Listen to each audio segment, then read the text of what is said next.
I'm Susan Stinsmuehlen-Amend. I'm the education director at the museum. And welcome. We're so glad you could join us for this tour. We do have one small change. Richard Amend recently had a procedure done, and he's not totally up to snuff. So Susan's going to be presenting his studio tour for him. So he can make a speedy recovery. So I think we're ready to get started. Okay. And I'm going to turn it over to Michelle Ellis Presley, the museum director, executive director, and she will be walking through a PowerPoint with us before the tour starts, followed by a video. Okay, go for it, Michelle. Okay. Good afternoon, all. Thank you for joining us on a virtual studio visit today to the Aymond family of artists in Ojai, California. As a courtesy, we asked that Susan and Richard and Wyatt include Ojai people for this presentation today.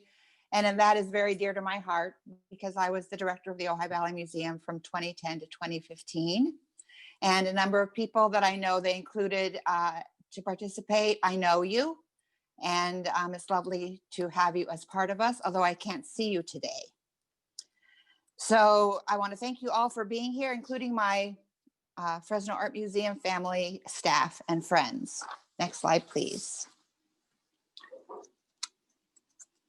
I am the executive director and chief curator at the Fresno Art Museum, and I have been put together an exhibition called A Family Dynamic, and it includes 3 Ojai artists, Susan Amend, Richard Amend, and Wyatt Amend. And thank you, Cindy Patu-Burton, if you're on the event, for this lovely photograph in their back garden, where they often display a number of pieces during their open studio tours in October. Next slide, please. This is the Ojai Valley Museum. And as I said, I was the director there and chief curator for 5 years. And I worked closely with all 3 artists. I don't think I ever showed Wyatt because he was still a student in those days, but I did show his parents. And the Ojai studio artists have an annual exhibit at the museum. And I would help install that and design it every year. And then I also included Susan in several glass exhibitions that I did where appropriate. Next slide, please. The Ojai Studio Artists is a cooperative, and they jury each other into this group, which when I was there was about 60 artists. And my first 3 months, I spent every weekend going out to every single artist studio in the OSA group and met them and selected the work, the one piece that would be in their group show later that year.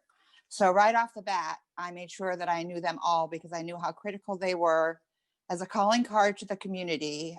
People come from all over the world to participate in their Open Studios event every year.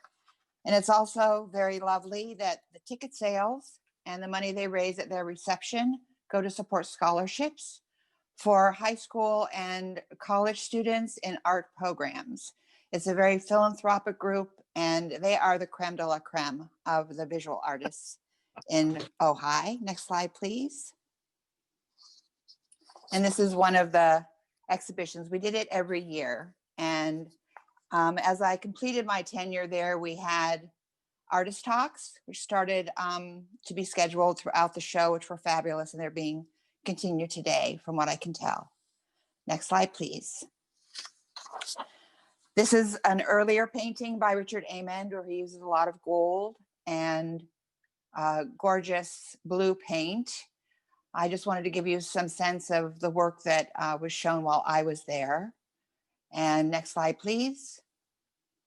This is Susan Stinsmuehlen-Amend's glass screen, which was in a group show that I did called American Glass Works. And fortunately, this screen, we believe, is being purchased and will be at the Tacoma Museum of Art in their permanent collection. So we're very excited. It was in our permanent gallery for a long time after this exhibition closed. Next slide, please. And this is an installation of Wyatt's work at the Porch Gallery in Ojai, which is a commercial retail gallery in a beautiful old house. And I just wanted to show you what else he has done. He has drones in this exhibition, as are in my exhibition, and plates. I'll give a plug to the Fresno Art Museum store, where we are carrying works by all three of the Aymonds for purchase. And they will be up on our online store site in the next week or so. Next slide, please. Now we come to the exhibition that I curated. It's called A Family Dynamic. Originally, I made an outreach to Susan because when this exhibition opened a while ago, we were going to be bringing in the gifted exhibition of California paintings, which were filling the entire museum, except for the Meridian Gallery. So initially I wanted to put an exhibition in this gallery that would be a respite and the opposite of the paintings that were everywhere else. So I thought a glass show would be a lovely punctuation and difference. Susan at that point said, I am overwhelmed with commissions. What if we do the three of us, Wyatt and Richard and me? And I said, oh, I love that idea because I like to present shows that are unusual. And I felt that a family of artists who are well established, superb in each their own right, and yet juxtaposed with each other, had a lovely presentation in this intimate space. So I went to Ojai for my studio visit. And I've been to many, many, many studio visits in their house / studio spaces over the years. So it was wonderful to come back. And they all had new work. And so I proceeded to select the objects from this show. So it turned out to be an exhibition, a 3-person exhibition, as opposed to a 1-person exhibition. So I've had great responses from people who have never seen an exhibition of family members before, and it made sense to them. They saw each artist in their own right, and they also appreciated each artist or the artists together in one space. Next slide, please. This is the entry wall. So there's a major piece by Susan on the left, and I own the little drone in the cube. I bought that from Wyatt when he exhibited at the Beatrice Wood Center for the Arts. I was thrilled. And there's a lovely sketchbook by Richard that rests on the base of the little drone that gives you a sense of what you're going to see in the gallery with his monumental scale drawings. Next slide, please. Esther Patch, our registrar, took these lovely photographs of the gallery to emulate our walking through it, even though we can't be right now. So I'm just going to walk you through it if you haven't seen it yet. We hope we open again in January, and there will be a full 6-month run of all of the exhibitions that are up right now because they will not close until June 27th, 2021. So here we have Susan Amend on the long wall with her triptych and a diptych, and then Richard's gigantic drawing on the right. Next slide, please. This is a close-up of Susan's triptych. She will be describing her process to you, but they are delicious visually, and their importance is important too. Next slide, please. This is a shot that shows you all three together. When I installed the exhibition, designed the space, I wanted to mix it up. I don't show each artist by themselves, separate from one another. I put them all together all over the place so that you can go from one artist to the next, and you can also appreciate them all together at once. So here we have an installation in the case of Wyatt Amend ceramics, both drones and vessels.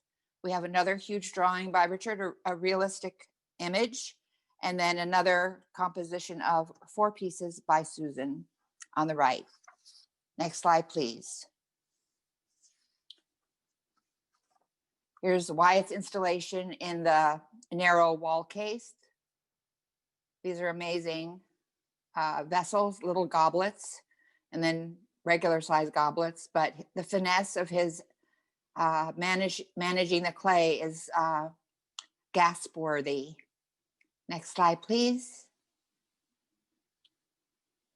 And here's a close-up of one of Richard's drawings.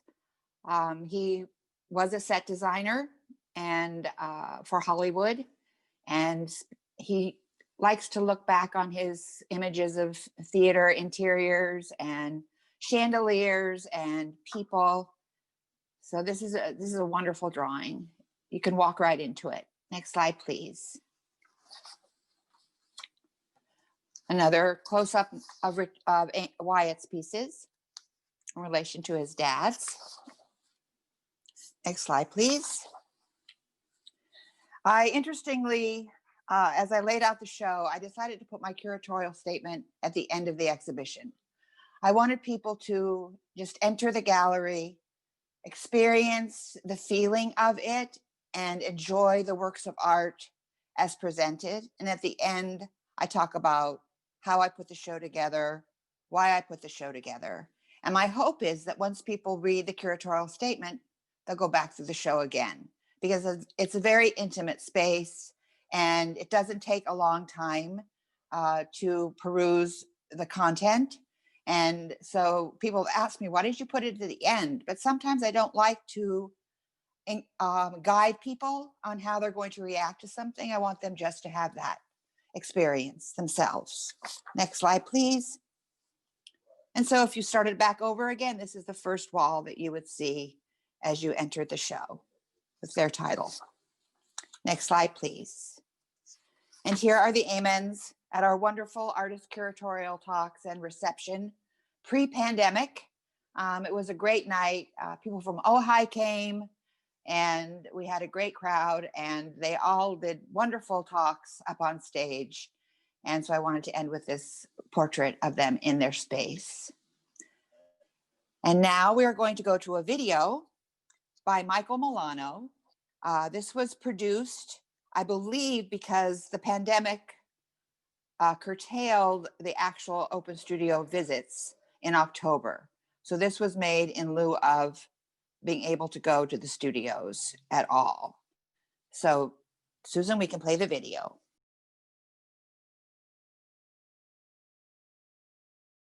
Yeah. Hi. Hi. Michael, this is Richard. Hi, Richard. Hi, Michael. So Richard, nice Susan, and Wyatt.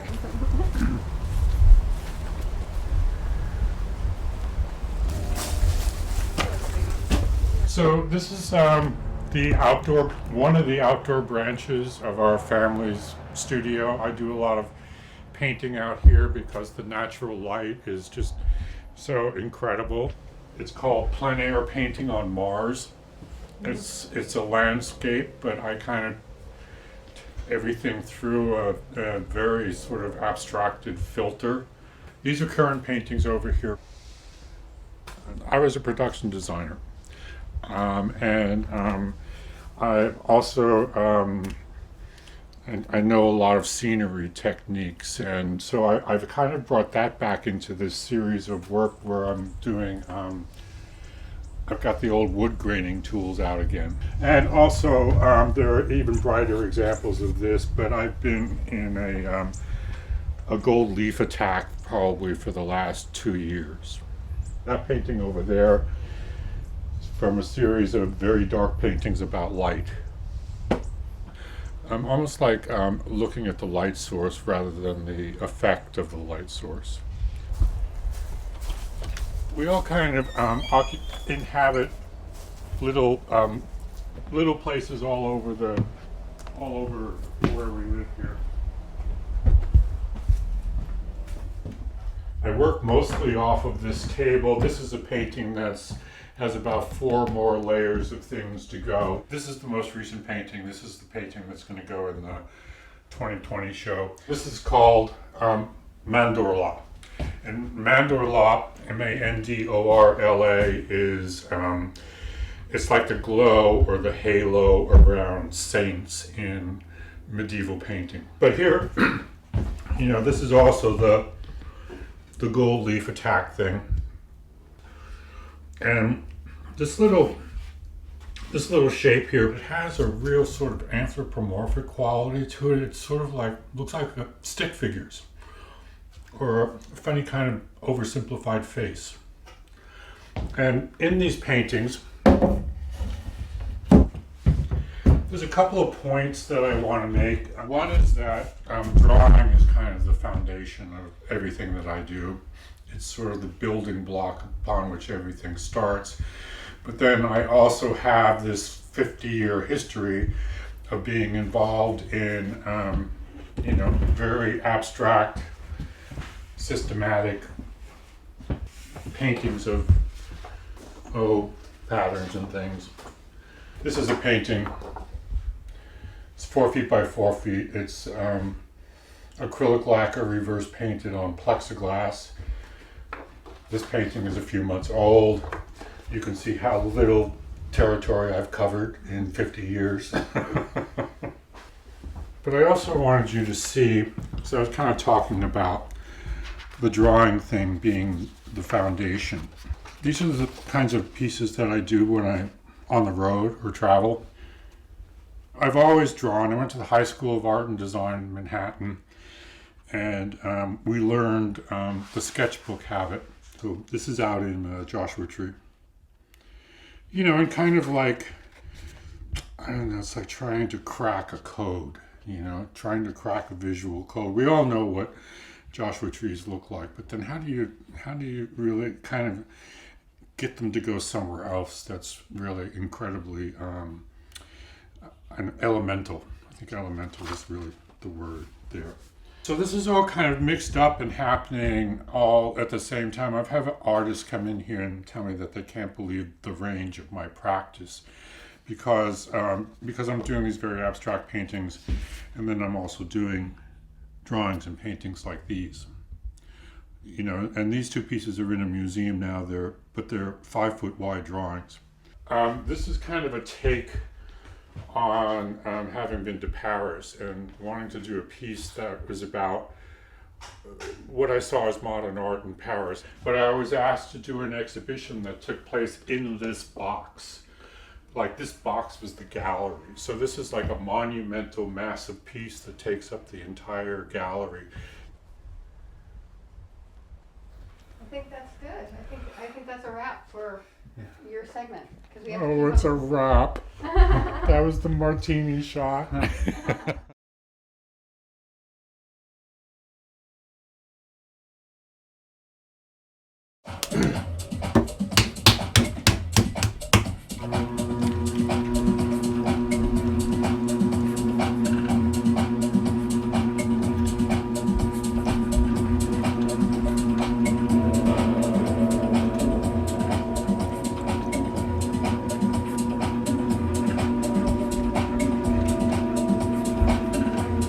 This is actually one of Otto Heino's wheels. So, you know, his family was kind enough to gift it to me when I was just a young artist, and so I like to think that he's kind of helping me make all my pots. And then Beatrice Wood, I did a residency at her studio in Upper Ojai, and I felt like she was also totally influencing my work when I was up there. So tell us, what inspires you? Well, a lot of sci-fi and technological space, rocket ships, the forms of things that go places. In some of my sculptures, like over there, if you can see those, they're kind of meant to be like a futuristic artifact based on some sort of component, some engine space component. And besides that, I am inspired by glass blowing, by 17th century Venetian glass blowing. So I make these. I was kind of fooling around one day, and I make this more like how a woodworker works on a lathe than how a ceramics or potter throws on the wheel. So that's the only way I could figure to get these really fine, delicate forms. And I've just kind of been exploring that for the last few years. So just hold that one. There's the blue one, and then this green one is my favorite one that wow. I made. That's gorgeous Here, let me get that out in the sun.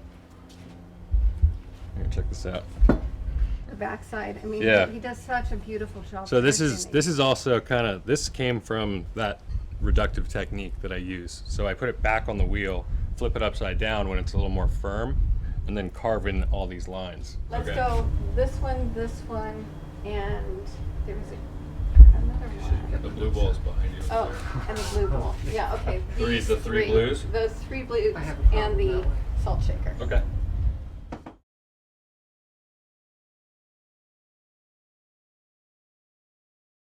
Could you introduce yourself? Hi, Sure. I'm Hi, welcome to my studio. I'm Susan Stinsmuehlen-Amend. I am an artist who does a number of different things. Right now I'm working on 2 windows for the Jewish community of Ojai. This is the drawing for it, and then I blow it up to the size that the actual window is going to be. I cut all the pieces of glass, then I paint it. Painting on glass is complicated. It's glass powders that I have to mix. You mix it, paint it, and then fire it in the kiln.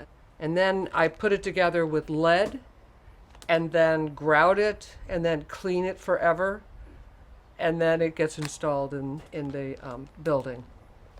So, coming to my studio, typically I paint on glass and use it in a more contemporary way, and I mount panels on walls and layer glass with mirror behind it so it has like a depth. So this painting on the stained glass that I'm showing you is really traditional, but more typically it would be something like that panel over there at the top that's multiple layers of glass that are painted, and there's also photographic decals that I can have made that I fire onto the glass. So photography often enters into the work that I'm doing. The glass paint is like, I have a palette for whatever colors I'm using, but this is how I mix the paint, which is glass particles and different oxides.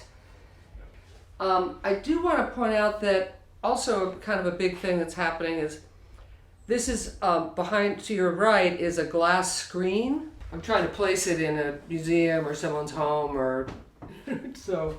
I want it. That just shows you the optics of the different types of glasses. This has actually been painted, but it's a hand-blown rondelle.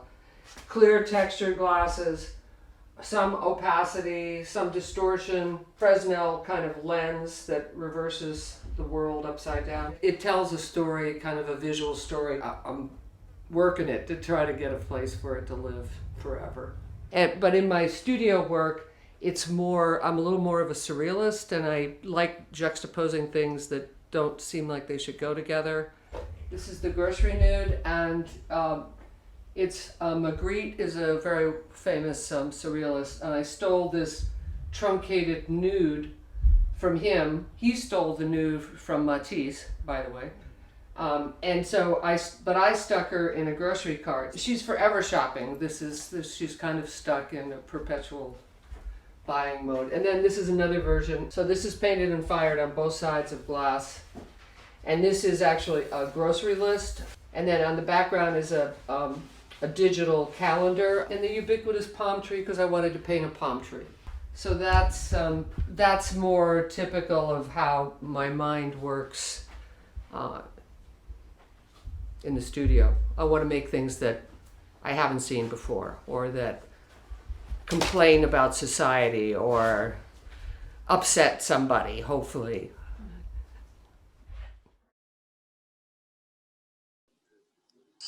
Okay, everybody, so I'll come back on briefly.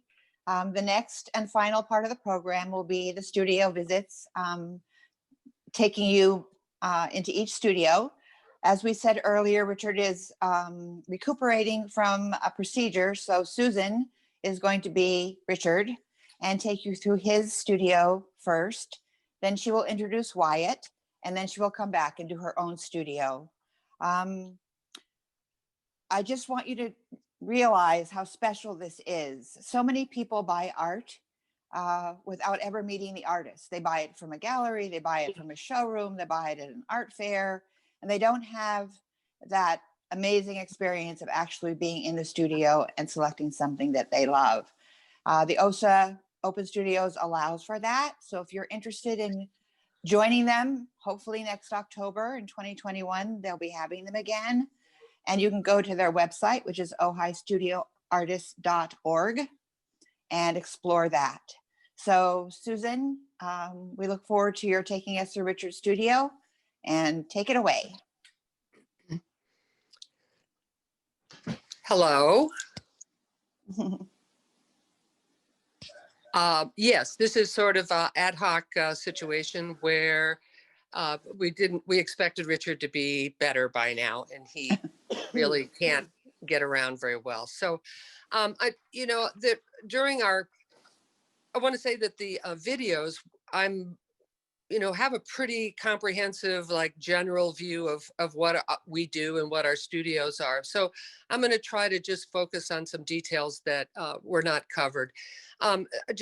This is called Rembrandt's Romer, and it's a ceramic piece by Wyatt that was taken from a Rembrandt painting, or like one of a vessel from the painting.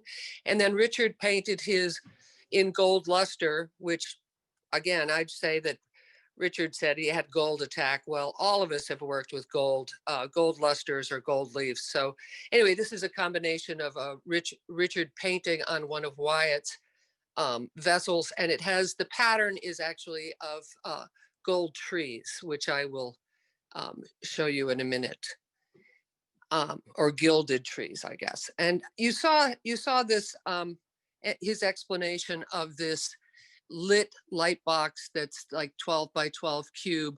It's actually a stainless steel sculpture inside with lighting. It's impossible to capture in daylight, it seems, but it's got a lot of depth, and it's kind of that endless, there's no, it never stops. The image keeps repeating. And then a painting that's right here on the way to the other light box. The he calls it Cubist Blues was the name of the other one, and this is organic red, again a combination of Wyatt's silvered organic vessels and Richard's patterning of cracked dried earth in the background. They collaborated on this for again another family show we had about 4 or 5 years ago at Studio Channel Islands, which was a really great show. It was one of the most, other than the Fresno, was a really beautiful installation that we all three worked really hard on. Just the shelves that are here combine some of Wyatt's goblets. These are from the early goblets. He was actually inspired at the Pilchuck Glass School. He worked there for 5 summers and realized he'd never be good enough to blow glass. So then he came home and figured out a way to make very complicated goblets, very delicate, here in the clay studio. So a combination of Richard's paintings and ceramic pieces. This is evolving, sharing of space.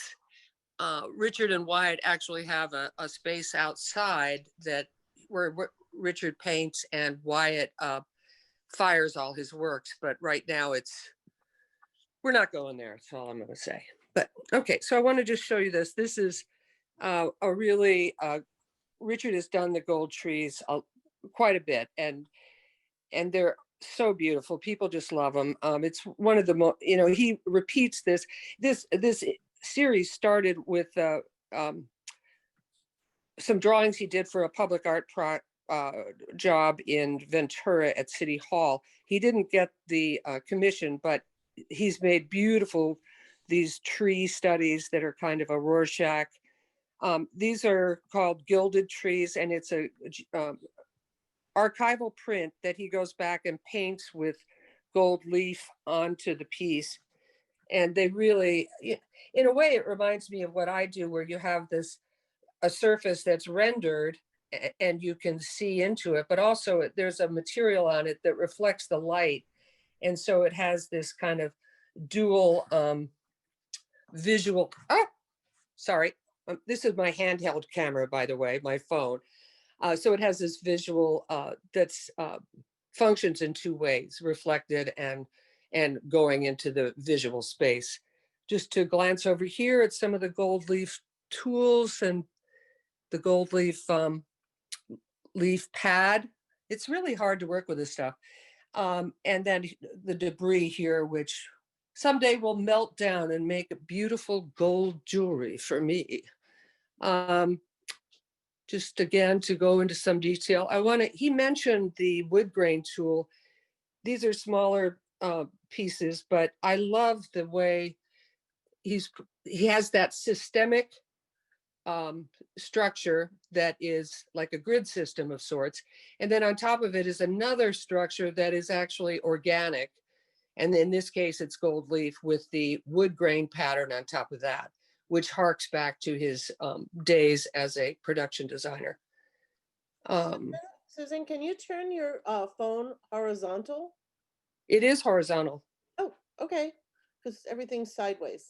Okay, Do you want me to go vertical? yeah. There we go. I can do both. Perfect. I don't know. It may have been cropping strangely. All right. So again, he must have at least 80 paintings in here, and you know, that systemic patterning that he talked about in the video about structures and patterns and systems harks back to his days at Cooper Union and Cal Arts, both of which schools he received scholarships. He's kind of the brains of the trio here. So I think that I'm going to, without going too much, let me just point out one thing over here. This, the gold trees have expanded through time to become very abstract also. So this is actually a detail of the light coming through the trees rendered in another way so that you would never know. So it's that realism stretched to abstraction, which is kind of the by pattern. Here's one with glass painted with silver luster, which was a sample for a commission that we did for a hospital in Ventura. So I think, I mean, there's so many details in an artist's studio, and I just, if I can just slow. Hey, Robbie, come here. Somebody's talking to their dog, Michelle. Me. All righty, so I'm going to stop here and introduce our son, Wyatt Amend.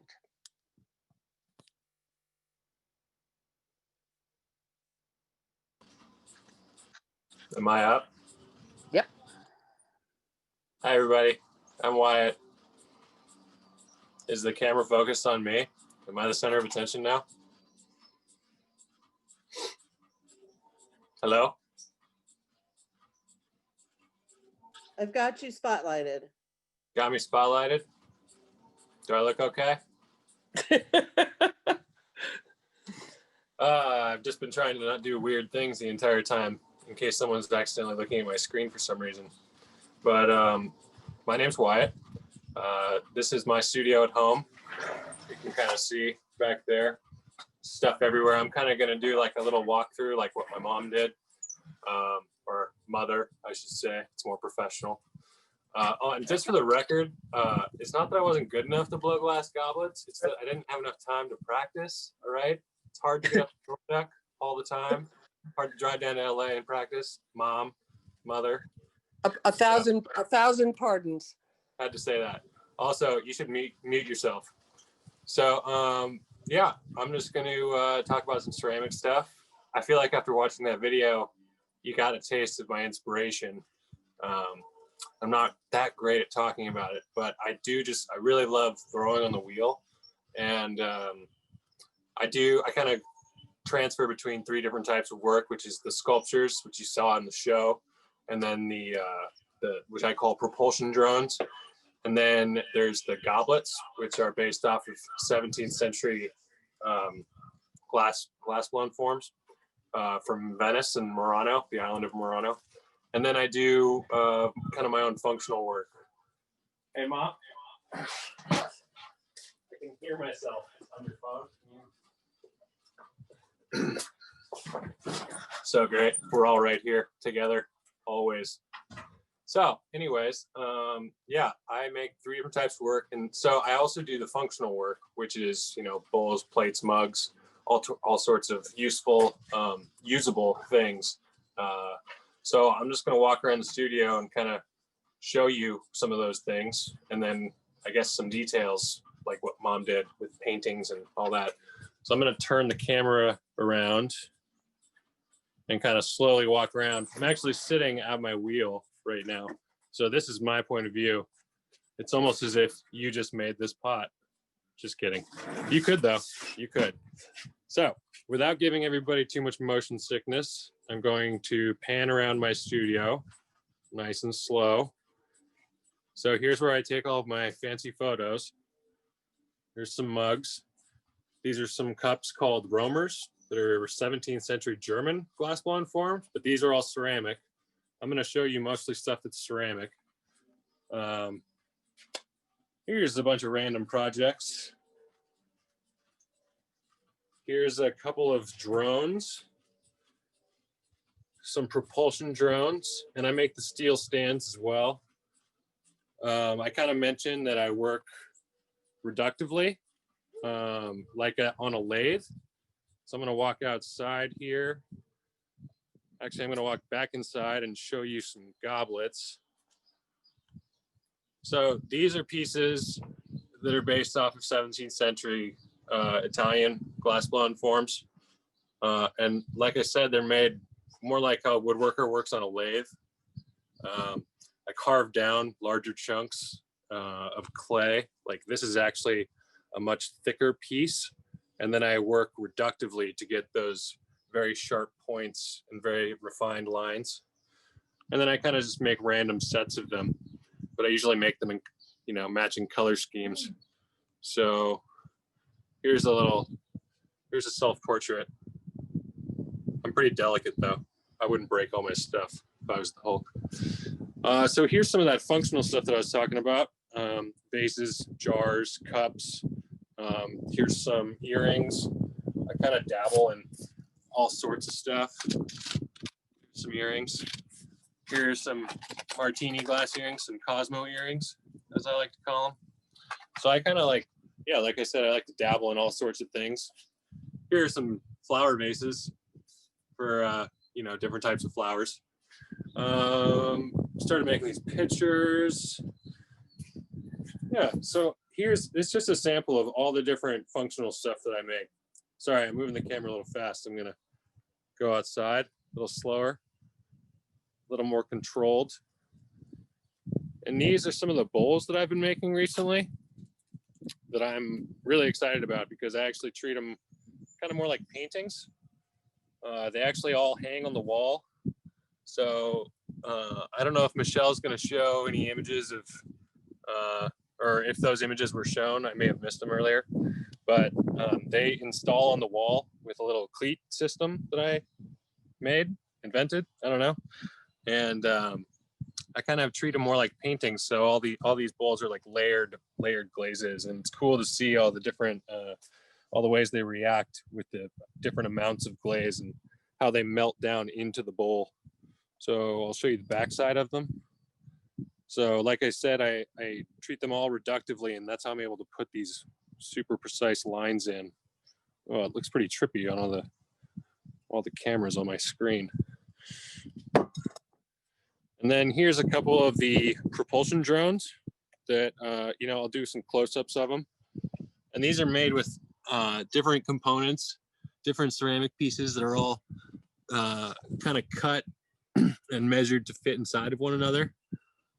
I like to think of them like models or some kind of like Legos. So you can see way inside there. So I like to create these kind of spaces inside the piece. So you can really imagine yourself like, I don't know, like if this was a plaza or something and you're looking up into a skyscraper. But I like to imagine myself being inside of these. But all these pieces just fit together, and like I said in the video, they're kind of inspired by like Star Wars, Star Trek. My parents showed me some Flash Gordon when I was a kid, definitely the Jetsons.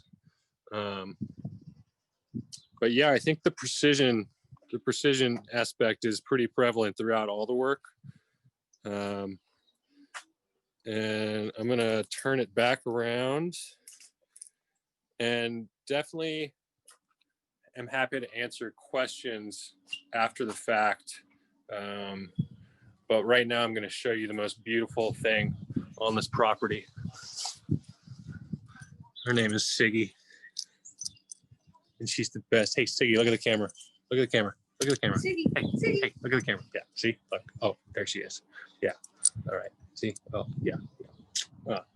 So, yeah, that's all I got. And like I said, I'm happy to answer questions. And now Mom's going to talk about her stuff. She's right there. See how close you are? Sorry, some technical difficulties there. That sounded awful. But yeah, I guess Mom takes over now. I'm just going to mute myself.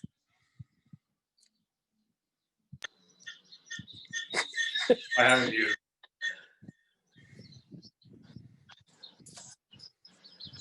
Okay, spotlight Susan. Good job, Wyatt.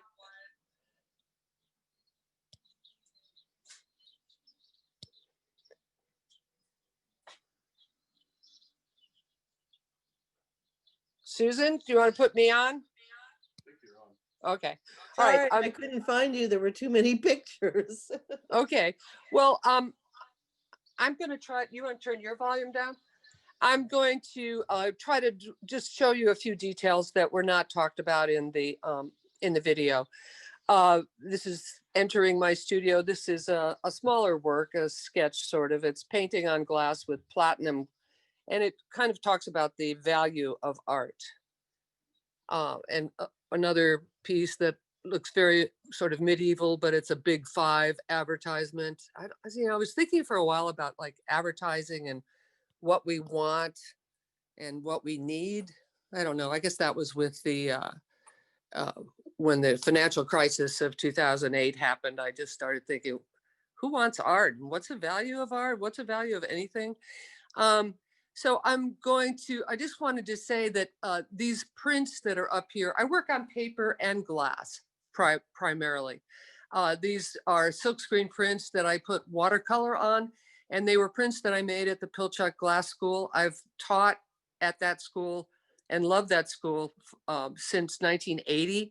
And it really has helped me and my career and my skills.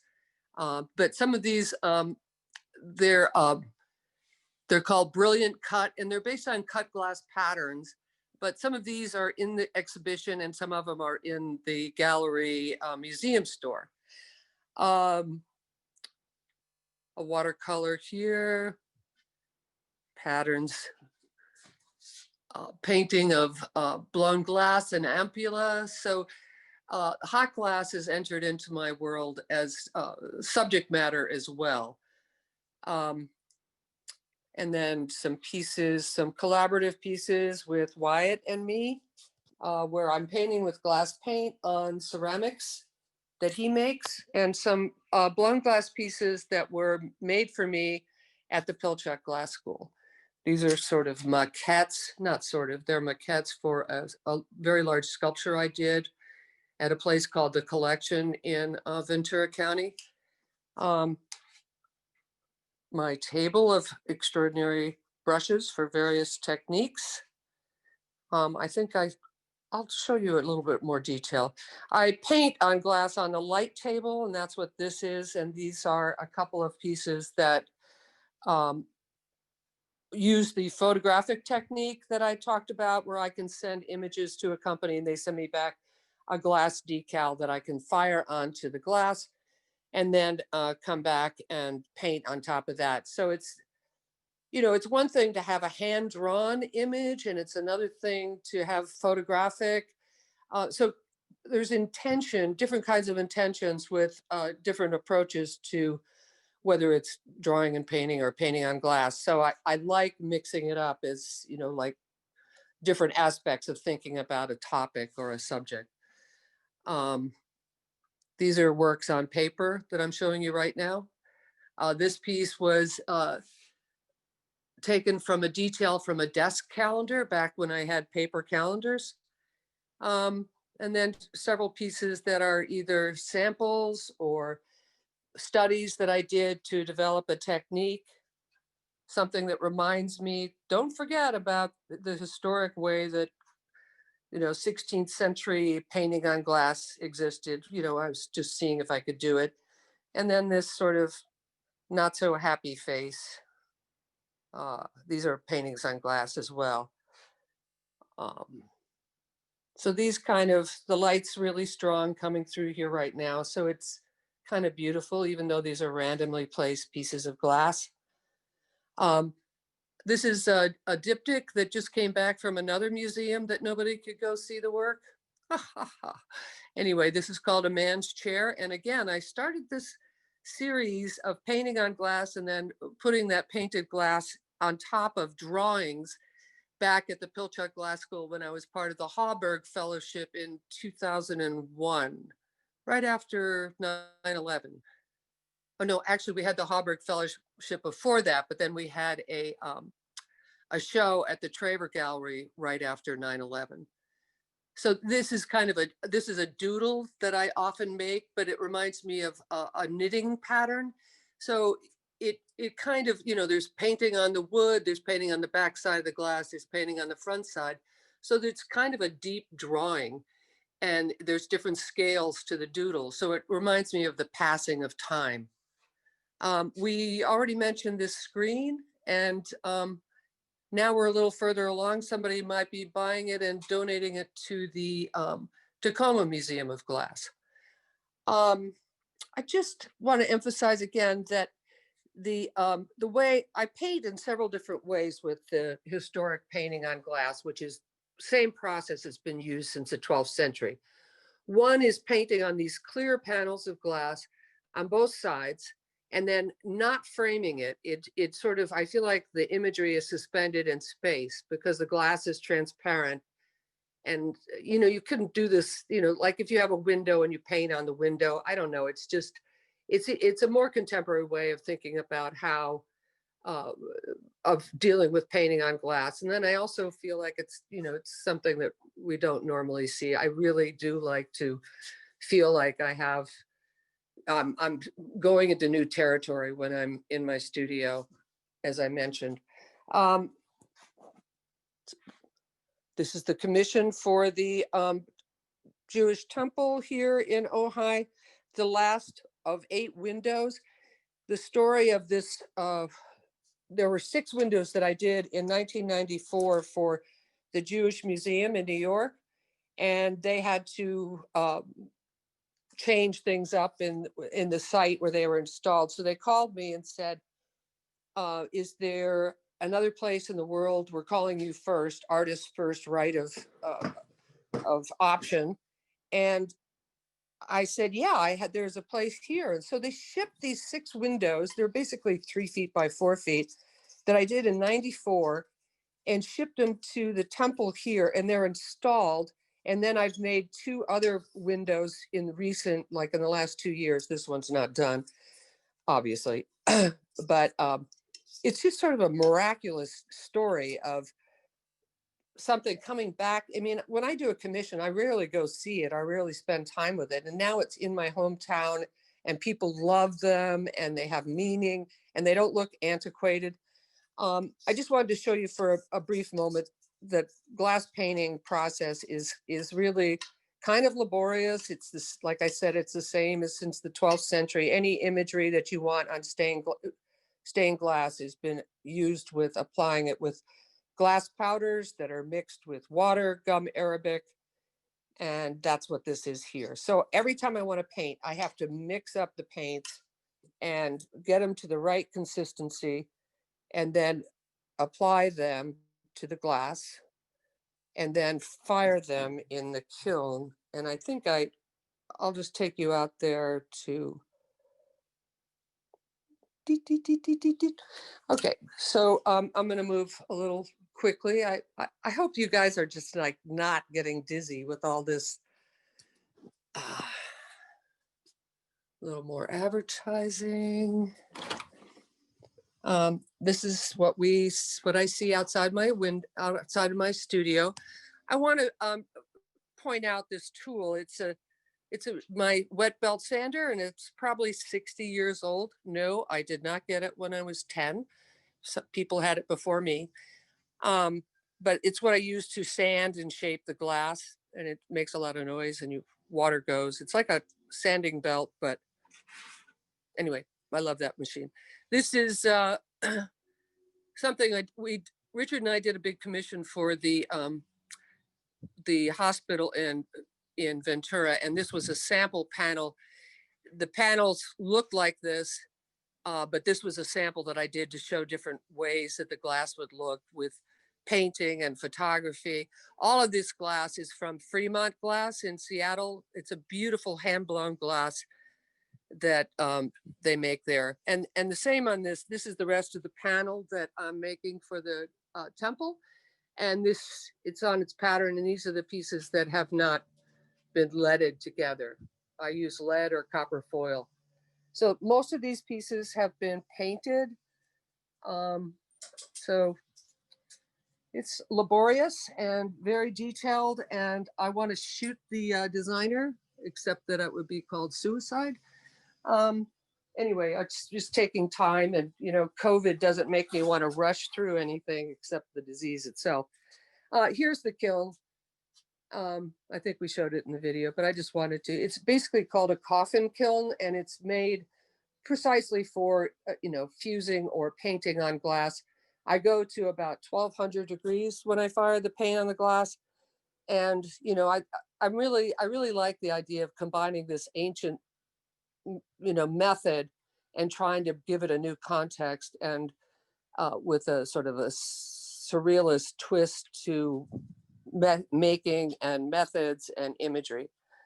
So I think that's probably enough information for now.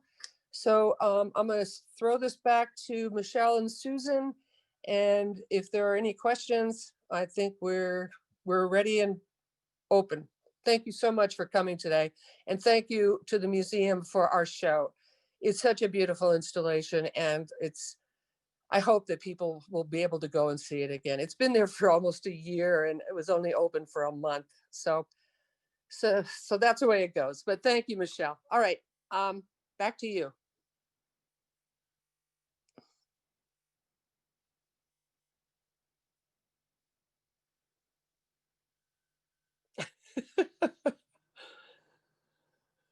You need to unmute, Michelle.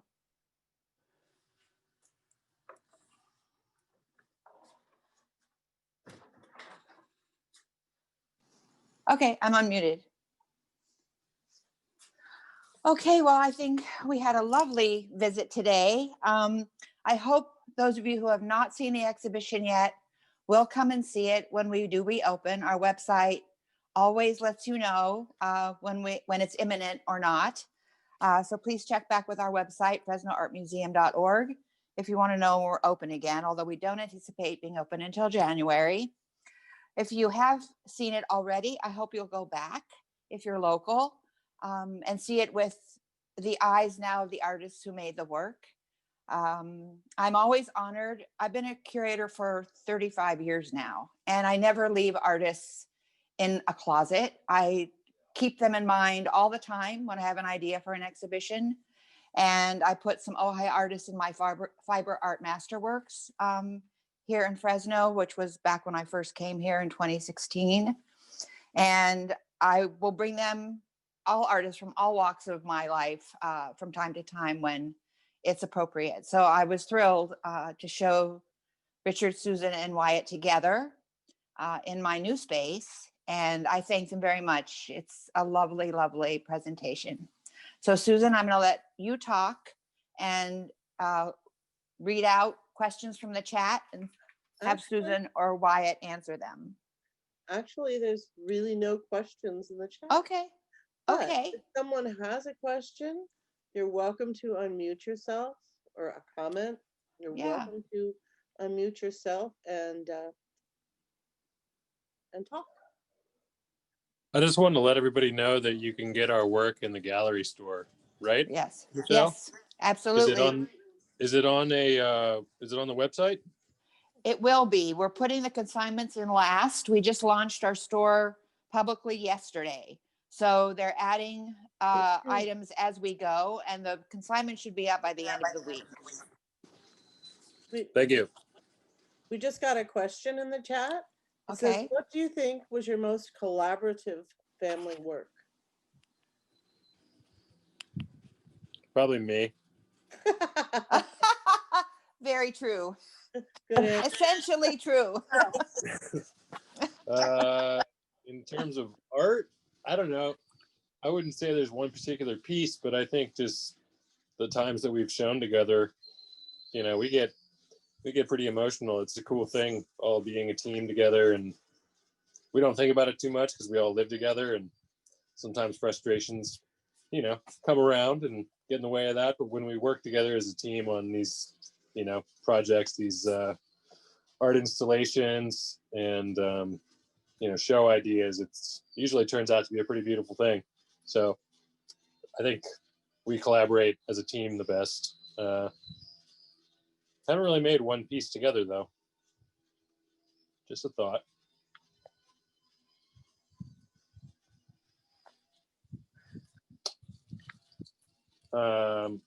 Anybody else? Any other I would questions? say I would say that the Studio Channel Island show in Camarillo was the first. We installed that show, and it was a big space, and we really thought about it, and we brought like scenes from our home where we have like still lives that combine all of our works together, and we recreated them into the gallery. And I don't know, I was so proud of that show. I just thought it was really exciting. And that was a collaboration, not only of the works, but not of the, but of us working together, thinking through the installation, and it was good. It was self-curated, right? Yes. You guys curated it. Yeah, it was fabulous. Yes. I saw the photographs. It was gorgeous.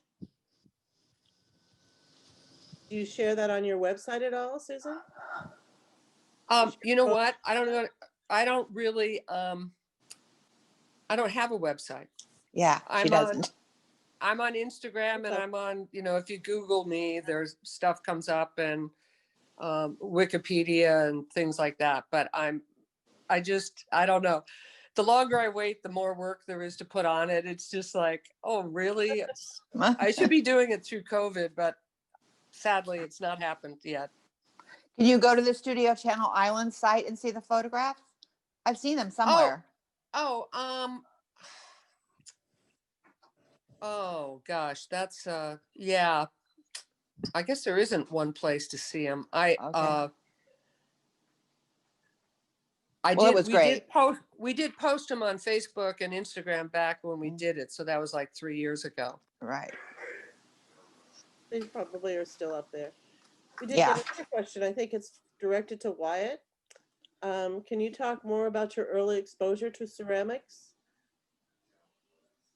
Sure. I went to a school in Ojai called Oak Grove, and it actually had an art program. So from essentially second grade on, I got a chance to play with clay. We did like textiles and drawings and mosaics.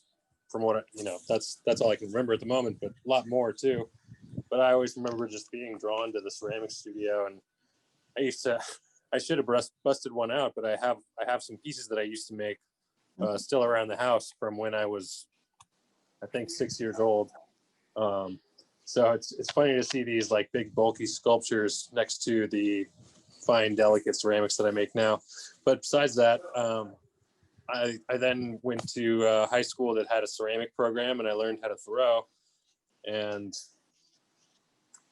after 4 years of working in that studio, I just wanted to continue working with clay. So I found a college that had a ceramic program, and got along really well. We were looking for a school that had ceramics and golf, because I was really into golf at the time as well. It's like the weirdest. And so I got up there, and it turned out I couldn't do both. I had to kind of choose one or the other based on the schedule. And also it turned out I couldn't make the team, so that helped. But yeah, so I pursued ceramics in college, and then once I moved back home, my parents helped me build this little studio, which you see here. And I've just kind of kept my hands in clay, teaching and working for other artists. And I stopped teaching since the pandemic, but just kind of, it's probably been, never really thought about it, but it's almost 25 years just since touching clay. I don't really know what the anniversary is. It's been a long time. We're glad you do it. Actually, the same question. Thanks, me too.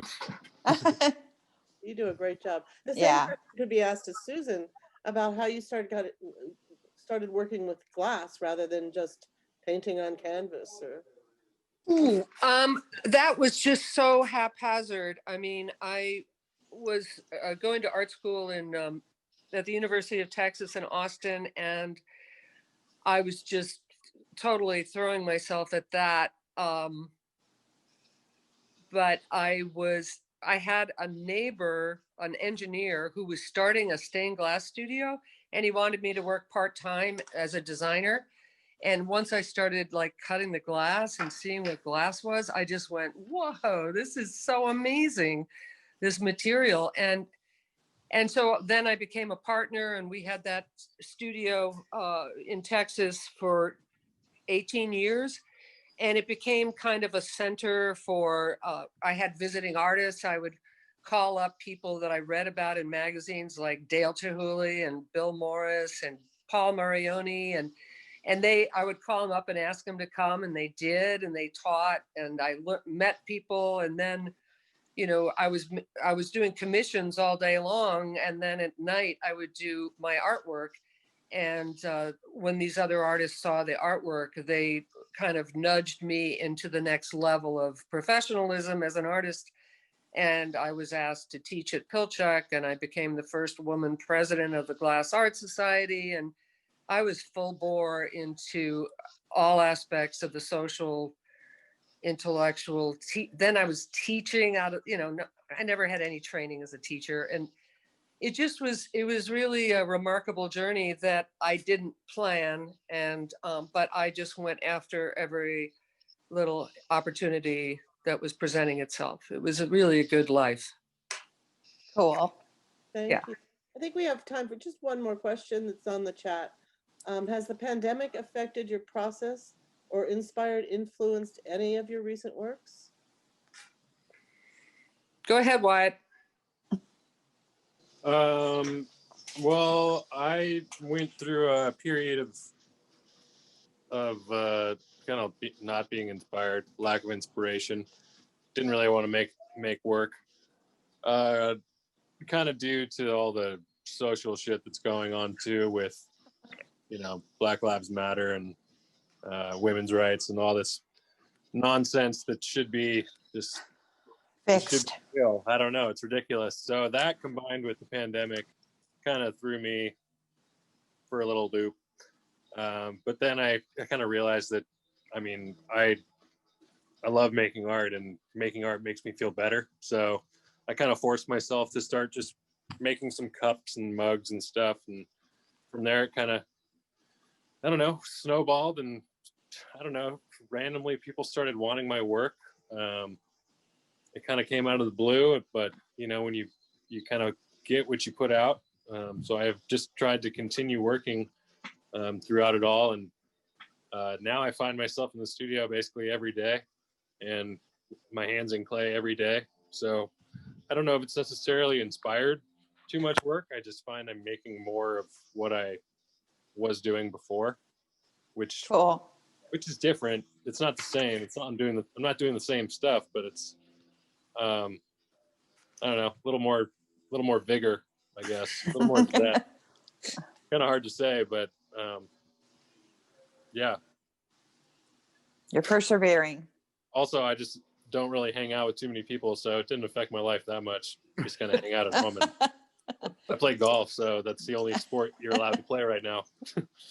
Lucky you. Yeah, lucky me. Mm-hmm. I need to get better. God. Practice. You play with your dad? No. I just wondered if he played.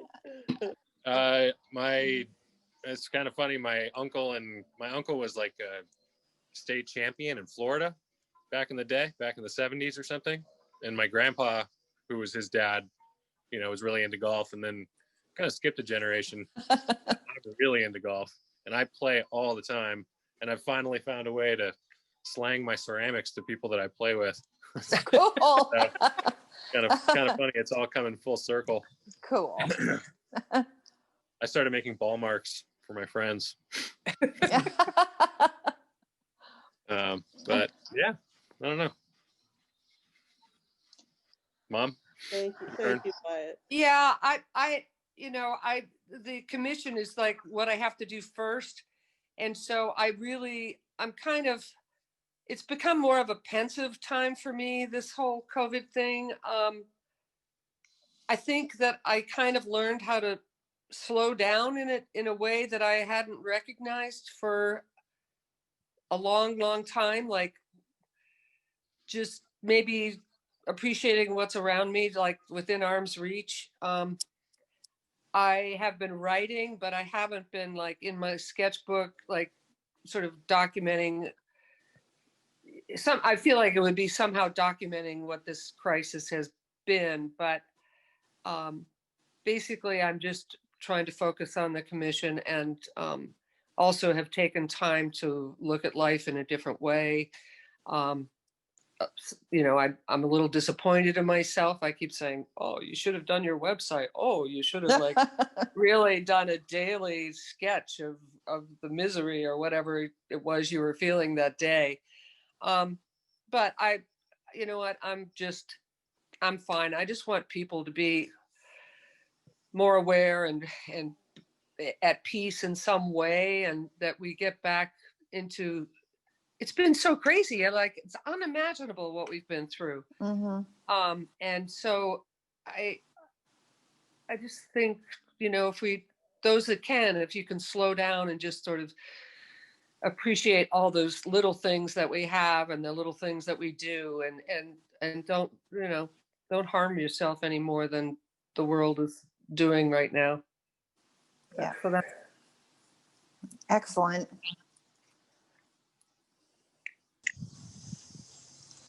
Oh, great.